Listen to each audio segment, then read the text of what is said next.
So I failed casting the spear point, and I think one of the solutions is a new flask.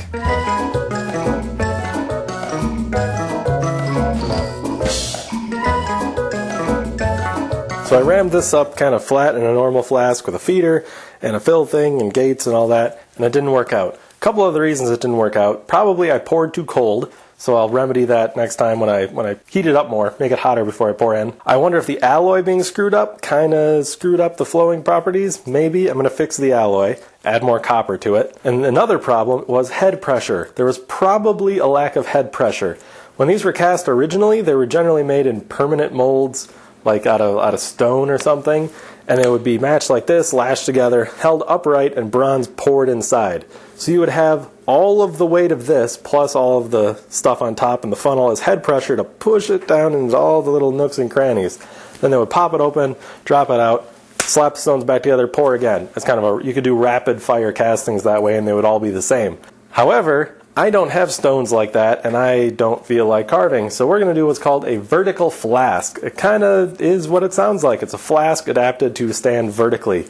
Now, last video I tried doing some gating methods to improve surface finish. I don't think I can apply those to a vertical flask, although maybe. I'll talk about that in a minute. But basically, you start with a flask, make it vertical, and make a place to pour in the metal. My plan for today was to do that and then to ram this up and cast it again because that doesn't take much time. However, I screwed up my back. I can't bend over right now without it feeling like a horse kicking me in the spine. So I'm not going to melt any metal because if you have to pick up like a crucible full of molten bronze, you don't want there to be a chance of you to like and drop it and shatter and then mayhem, and then my house catches on fire, and then insurance is like, what were you doing that started the fire? And I really don't want to go through all that, so I'm going to wait till I feel better. Now, I already made this. This might look just like a normal flask, and that's because it is. That's why I did it off camera. It's really no different than the ones I made in a video earlier, which I'll link somewhere if you want to see making flasks. Basically, make two boxes, and then make a thing that you can attach them the same, and hold them from sliding side to side. Really simple. What isn't going to be simple is pouring like this. Yeah, this side looks much less gross. And I now realize you can't see that. There, this side's less gross. Now we're going to have to cut a hole in here, but also I want there to be something standing up so I can build some kind of head pressure. Head pressure is basically if the casting is down here, you have a big feeder kind of ingate thing that's tall and kind of thick, so there's a lot of gravity pushing, and that'll make all the metal down here, down underneath, flow into all the nooks and crannies. You can also give yourself a bigger pouring basin up here, and then as the metal down there shrinks as it cools, which aluminum bronze does a lot, this will have a big molten pool to feed down into that, so this will have a big crater in it at the end, and the part underneath will be fine, which you then chop this thing off, and boom, casting. To make the extension on the top, I'm going to use this. It's a soup can, I think. I think it was soup. I really don't know. I asked my wife for it, and she gave it to me without the wrapper on it. So, who knows? We're going to go with soup. Could be canned yams for all I know. So, to know how big I'm going to cut the hole up here, just going to trace. Pencil. Try to get it dead center between the two for reasons I can't quite vocalize. But just do it. Just listen. Since one of these video things on the internet ever give you reasons, just do that. Dead center. Now, cut this out. One problem, I got a hole in the bottom of this. And before I go cutting this out, I want to cut this hole, this bottom part out, to make sure this doesn't distort. So then I'll retrace this, make sure this is fine. To do that, I'm going to play with a new tool that I got. Ta-da! New used tool. Looks really crummy, but I fixed it. This is obviously a die grinder, and then I got this dealie, and there's a cutting disc, and I also got this other dealie, which has a name that I don't remember, and you can put sanding pads and like a Brillo pad and that kind of thing, and you know, all that good stuff. Don't really remember what they're all called, but I'm going to try using this air powered tools. It seems like the air powered tools, there's like air powered and electric versions of the same tools. And the air-powered tools are often a lot less expensive for the really decent ones, I assume, because you're not buying an electric motor. And I got this long hose. The one problem is you can't just use these with one of them little pancake compressors. You got to have quite the beastly compressor. And here's mine. It's quite large. One of my awesome uncles gave it to me. He said he wasn't really going to use it anymore, so I'll use it. This thing is monstrously huge.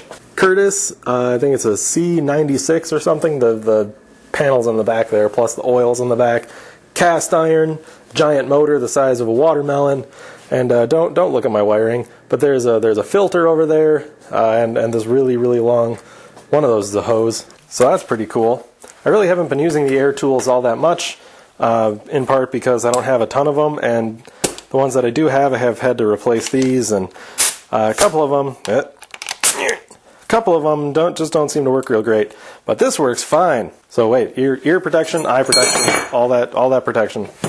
I always put the gloves on before the ear things. The tank on that thing is 30 gallons or whatever, which I've heard isn't all that big, but I can never seem to run it out. I can run this for a long time without the thing turning on, and when the thing turns on, it pumps it right up to 135 like nothing. Like I was using this grinding with a grinding dealie in it, and I was basically just holding it wide open for like a long time, and the compressor would always keep up until this thing, I imagine expansion of gas or whatever, this thing got so cold it felt like I was frostbiting my hands. So then I decided to put gloves on, and then it was dinner time, so I stopped. And then this morning my back gave out. But here we go, here we go. Mask down.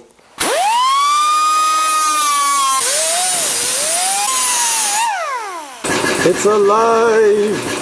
It's alive! I'm surprised how not loud it is. Like, I could just talk normally. I bet the microphone's picking it up, but you can easily have a conversation in the room.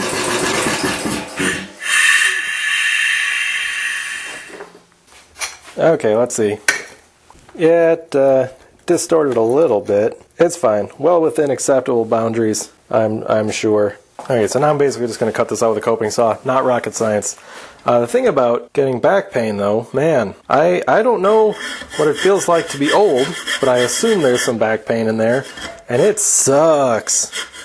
Not fun at all. I didn't even hurt my back doing something manly or stupid. All I did was I made the mistake of yawning too big this morning, and it just got me. It just got me right there. And even all day, like I can do this doesn't really hurt. But if I have to like lay on my back and breathe in all the way, man, that hurts. Or bending over, anything bending over hurts. This blade feels quite dull, almost like it's kind of old, and I've never ever changed it, and I've had this for many years. I mean, come on, this is pine. This should be like easy mode for a saw.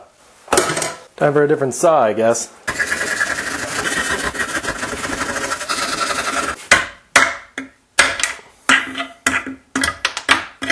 Not the official use of a cabinet maker's rasp, but whatever. Great thing about a cabinet maker's rasp, it's very aggressive. You can really munch out some wood. That sounded really bad. Don't listen to me. And it's got a flat side and a curved side and spiky things on the edge, and an end that's surprisingly pointy and can hurt you if it jabs you.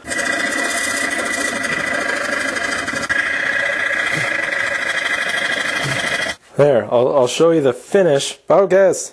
That's the kind of finish you get with a cabinet maker's rasp. Very aggressive, really chews out the wood. But it works very quickly. And where's the can? Here we go. Ta-da! Fits in pretty tight. Now the other side. Repeat. You know, not so much the rasp, but sanding produces a lot of like really fine powdery wood. There's got to be a use for that somewhere in casting. Basically what I'm doing here is cutting to my line in a few different places, then rasping out the rest.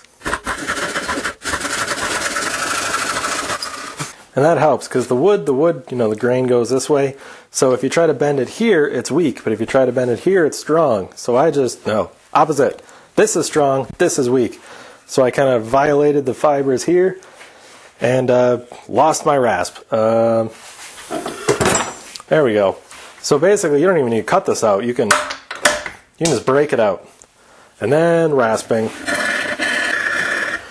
Should also mention, wood fibers, don't breathe them. I should be wearing my respirator right now, but I'm not going to. I've heard tell of wood flour, which I assume is really finely grained wood, being used as a sand additive for some reason. Surface finish, maybe? I don't really know.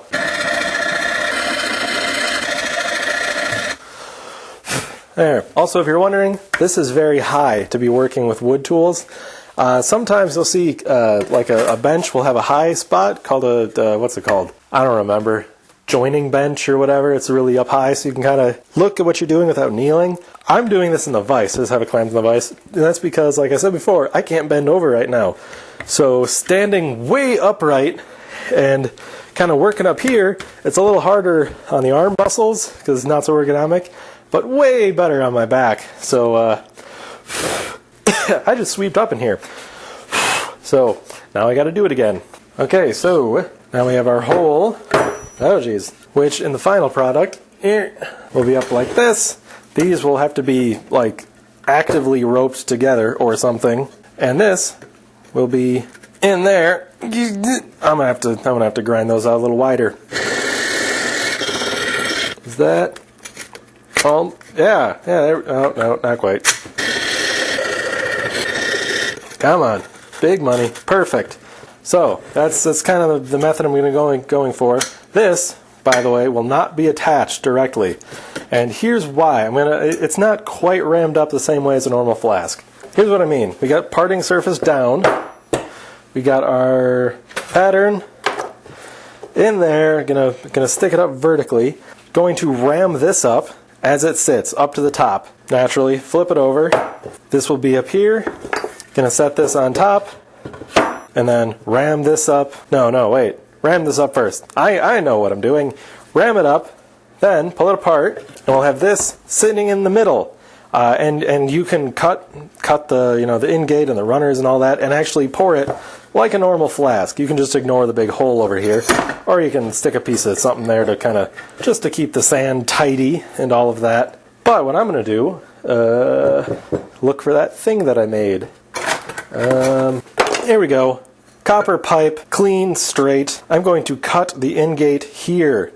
And I'll probably, when I cast this, I'll probably cut all the way to there, to the thick point, because you don't want thick and then a thin point and then a thick point. You want the metal to be able to flow in through the thick point to the thickest point, and then I'll just have to trim this down later. You see, like that? You can also sometimes cut in the ingate like here, and a feeder here. So from here, you just cut your gating to go up and then filter up through the bottom, and then would have to fill up a feeder on the top.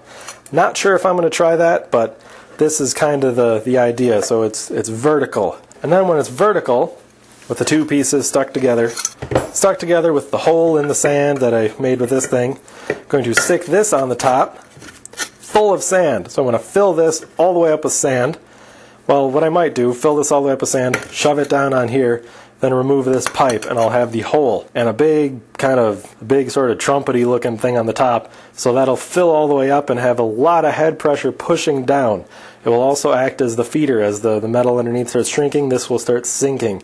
And it's actually pretty aggressive with aluminum bronze. And here's what I mean. This is one of the runners, or the ingate or whatever, and it's just straight up hollow. So this was full of metal that sank into the mold as the rest of the metal was cooling and kind of shrinking. So this is why you want a large feeder, a large ingate with aluminum bronze, because you're gonna need it. And not only is that gonna be up here, but it's gonna be bigger and taller.